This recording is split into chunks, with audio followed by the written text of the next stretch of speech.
Praise the Lord. കർത്താവിന്റെ നാമം വീണ്ടും വാഴ്ത്തപ്പെടുമാറാകട്ടെ. ഇങ്ങനെ ഈ മീഡിയയിൽ കൂടെ കർത്താവിന്റെ വചനവുമായിട്ട് നിങ്ങളുടെ മധ്യത്തിലായിരിക്കാൻ കർത്താവ് നൽകിയ നല്ല അവസരത്തിനായി സ്തോത്രം ചെയ്യുന്നു. ഞാനൊരു ചെറിയൊരു വിഷയത്തെ നിങ്ങളുടെ മുമ്പിൽ കൊണ്ടുവരാനായിട്ട് ആഗ്രഹിക്കുകയാണ്. ചെറുതല്ലത് വലിയൊരു വിഷയമാണ്. ക്ഷമ എന്നൊരു വിഷയത്തെക്കുറിച്ച്. ഹല്ലേലൂയ. ലൂക്കോസിന്റെ സുവിശേഷം 21-ാം അധ്യായം അതിന്റെ 19-ാമത്തെ വാക്യത്തിൽ, നിങ്ങൾ ക്ഷമ കൊണ്ട് നിങ്ങളെ പ്രാണനെ നേടും. ഹല്ലേലൂയ. നിങ്ങൾ ക്ഷമ കൊണ്ട് നിങ്ങളുടെ പ്രാണനെ നേടും. നമുക്ക് മാനുഷികമായിട്ട് നമുക്കൊട്ടും കഴിയാത്ത ഒരു കാര്യമാണ് ഈ ക്ഷമിക്കുക എന്നുള്ളത്. Praise God. അതിന് ഭൂമിയിൽ നമുക്ക് കാണാൻ, നമുക്ക് നമ്മുടെ ജീവിതത്തിൽ മാതൃകയായിട്ട് വയ്ക്കുവാനുള്ള ഏക വ്യക്തി എന്നുള്ളത് നമ്മുടെ കർത്താവായ കർത്താവല്ലാതെ, യേശുക്രിസ്തു അല്ലാതെ മറ്റാരും ഈ ലോകത്തില്ല. ഹല്ലേലൂയ. ആമേൻ. യേശുക്രിസ്തു കർത്താവിന്റെ ജീവിതത്തിന്റെ എല്ലാ മേഖലകളും നമ്മൾ പഠിച്ചു നോക്കിയാൽ കർത്താവിന്റെ ക്ഷമ, ഹല്ലേലൂയ, ആമേൻ, അത് ഭയങ്കരമാണ്. ക്രൂശോളം തന്നെ താഴ്ത്തി പിതാവിന്റെ ഇഷ്ടത്തിന് വേണ്ടി ഏൽപ്പിച്ചു കൊടുത്തതായിട്ടുള്ള ആ ക്ഷമ, ക്രൂശിൽ കിടന്നുകൊണ്ട് പ്രാർത്ഥിക്കുന്ന പ്രാർത്ഥനയിൽ, ആമേൻ, യേശു കർത്താവ് പ്രാർത്ഥിക്കുന്ന പ്രാർത്ഥന, ആമേൻ, തന്നെ ഉപദ്രവിച്ചവർക്ക് വേണ്ടി, തന്നെ ഒറ്റിക്കൊടുത്തവർക്ക് വേണ്ടി, തന്നോടൊപ്പം നിന്നിട്ട് ചെതറിപ്പോയ ശിഷ്യന്മാർക്ക് വേണ്ടി, ഹല്ലേലൂയ, ആമേൻ, എല്ലാവർക്കും വേണ്ടി താൻ പ്രാർത്ഥിക്കുവാൻ, പിതാവേ, ഇവർ ചെയ്യുന്നത് ഇന്നതെന്നറിയായക കൊണ്ട് ഇവരോട് ക്ഷമിക്കുമാറാകണമേ. ആ ഒരു പിതാവിന്റെ മക്കളാണ് നമ്മൾ. ഹല്ലേലൂയ. പലപ്പോഴും നമ്മുടെ ജീവിതത്തിൽ പല കാര്യങ്ങൾക്കും നമുക്ക് അങ്ങോട്ട് ക്ഷമിക്കാൻ പറ്റുന്നില്ല. പണ്ടൊരു കഥ ഇങ്ങനെ ഞാൻ കേട്ടിട്ടുണ്ട്. ഒരു മനുഷ്യൻ ഭയങ്കരമായിട്ടൊരു തീരുമാനം എടുക്കുക, ഒരു ജീവിയെ പോലും താൻ ഉപദ്രവിക്കുകയില്ല. ആമേൻ. ആരെയും ഉപദ്രവിക്കത്തില്ല, ആർക്കും താനൊരു ശല്യമാകത്തില്ല എന്നൊക്കെ പറഞ്ഞ് താൻ ഭയങ്കരമായിട്ടും ഒരു പ്രതിജ്ഞ എടുത്തിരിക്കുക. ഒന്നിനെ ഉപദ്രവിക്കത്തില്ല. ഒരു മൃഗത്തെയോ ഒരു ജീവിയോ ഒരു പ്രാണിയോ ഒന്നിനെയും താൻ ഉപദ്രവിക്കത്തില്ല. അങ്ങനെ ഒരു ഭയങ്കര തീരുമാനമെടുത്തൊരു മനുഷ്യൻ പെട്ടെന്ന് യാദൃച്ഛികവശാൽ തനിക്കൊരു വൃക്ഷത്തിന്റെ മുകളിൽ കയറേണ്ട സാഹചര്യം ഉണ്ടായി. താന് വൃക്ഷത്തിന്റെ ചില്ലകൾക്കിടയിൽ താൻ ഇരിക്കുമ്പം, നമുക്കറിയാം ഈ വൃക്ഷത്തിന്റെയൊക്കെ ചില്ലകളുടെ ഇലകൾക്കിടയിൽ ഉറുമ്പുകളുണ്ട്. ആമേൻ. താനെടുത്ത തീരുമാനം ഇതാണ്: ഒരിക്കലും താൻ ഒരു ജീവിയെ പോലും, ഒരു പ്രാണിയെ പോലും ഉപദ്രവിക്കത്തില്ല എന്നുള്ള ആ ഒരു തീരുമാനം തന്റെ ഭയങ്കര ഒരു തീരുമാനമാണ്. ആ അവസരത്തിലാണ് യാദൃച്ഛികവശാൽ തനിക്കൊരു വൃക്ഷത്തിന്റെ ചില്ലകൾക്കിടയിൽ കയറേണ്ടി വന്നത്. അതിനിടയിലുള്ള ചെറിയ ചെറിയ ഉറുമ്പുകൾ തന്റെ ശരീരത്തിലോട്ട് കയറി വന്നപ്പം താനൊന്നും ആദ്യം പ്രതികരിച്ചില്ല. ചെറിയ ചെറിയ കടികളൊക്കെ താൻ കൊണ്ടപ്പോൾ താൻ അത് കാര്യമാക്കിയില്ല. പിന്നെ അത് ശരീരത്തിന്റെ പല അവയവങ്ങളിലേക്ക് ആ ഉറുമ്പുകൾ കയറി തുടങ്ങി. തന്റെ തലമുടിയിലോട്ട് കയറി തുടങ്ങി, മുഖത്തൂടി കയറി തുടങ്ങി, ഒടുവിൽ മുഖത്ത് അധികം കടിക്കാൻ തുടങ്ങി. ഒത്തിരി ഉറുമ്പുകൾ തന്റെ മൂക്കിലും കണ്ണിലും കൈകാലുകളിലും ഒക്കെ കടിച്ചപ്പോൾ തന്റെ ആ തീരുമാനം പെട്ടെന്ന് അങ്ങ് മറക്കുവാണ്.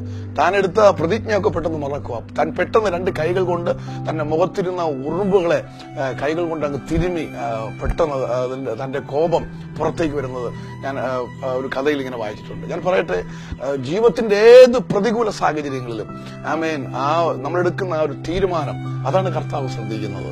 ഹല്ലേലൂയ. ആ മനുഷ്യനെ നോക്കിക്കേ, ആ ഒരു പ്രതികൂല സാഹചര്യത്തിൽ, അല്ലെങ്കിൽ ആ ഒരു പ്രതിസന്ധിയുടെ സമയത്ത്, പ്രാണികൾ തന്നെ ഉപദ്രവിക്കുന്ന സമയത്ത് തന്റെ ആ തീരുമാനം വിട്ടേച്ച് തന്റെ അകത്തിരുന്ന കോപം പെട്ടെന്ന് പുറത്തു വരിക. തനിക്കോട് ക്ഷമിക്കാൻ കഴിയാത്തൊരവസ്ഥ.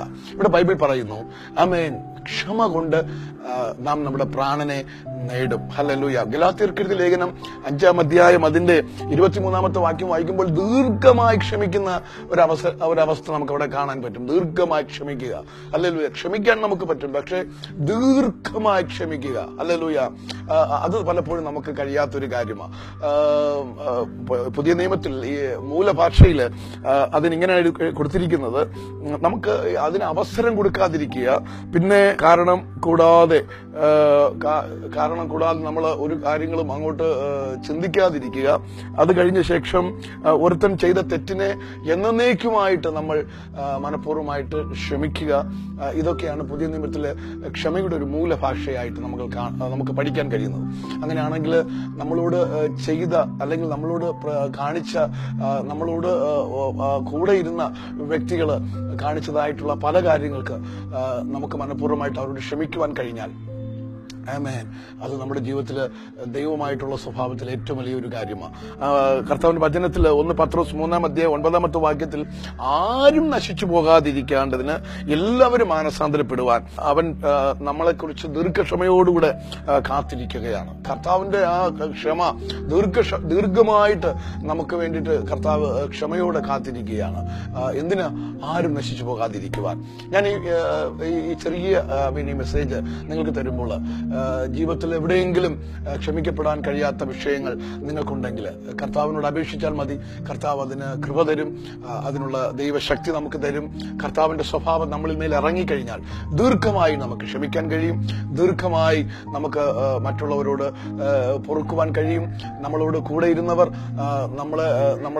നമ്മുടെ അനുഗ്രഹങ്ങൾ പറ്റിയവർ, നമ്മളെ കൂടെ വസിച്ചവര്, ഒരുപക്ഷെ നമുക്ക് തന്ന മുറിവുകൾ വലുതായിരിക്കാം, മനഃപൂർവ്വമായി അവരോട് ക്ഷമിക്കുവാൻ കഴിഞ്ഞാൽ തീർച്ചയായിട്ടും നമ്മുടെ ഭാഗത്തുള്ള നീതി വെളിപ്പെടും. നമ്മെ കർത്താവ് തന്റെ അനുഗ്രഹങ്ങൾ കൊണ്ട് നിറയ്ക്കും.